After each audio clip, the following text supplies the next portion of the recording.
Takto vyzeralo naše stretnutie s Jožkom Sklenárom nad Podspádmi na poľskej hranici. Na cestách je 55 dní, robí niečo, čo na Slovensku ešte nikto neurobil. Prechádza po celých našich hraniciach. Jožkovým jediným navigačným zariadením sú tieto stĺpy. Ide od jedného k druhému. A stĺp.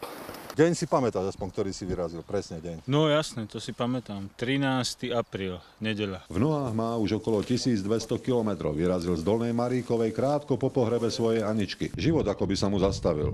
A potom sa rozhodol. Vždy, keď stratíš niekoho blízkeho, tak si potrebuješ nájsť nejaký spôsob, ako sa s tým vyrovnať. No a čím je ten človek pre teba výnimočnejší, čím je ten vzťah výnimočnejší, tak tým výnimočnejší spôsob potrebuješ.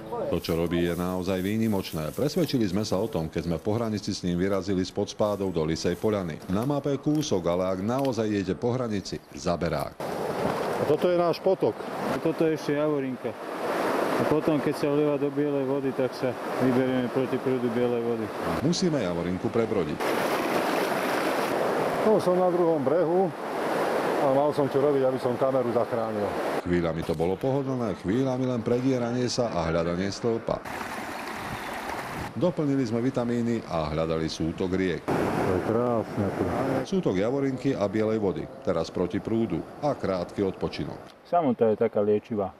Po stromoch, po podne, cez húštiny, cez lúky, chvíľami na hlavu.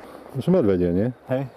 Konečne Lysá Poľana. Máme za sebou kus poctivej hraničiariny. Teraz Jožka čaká iná hranica. Stĺpy na štítoch Tatier. Vieš, že vyzeráš ako terorista.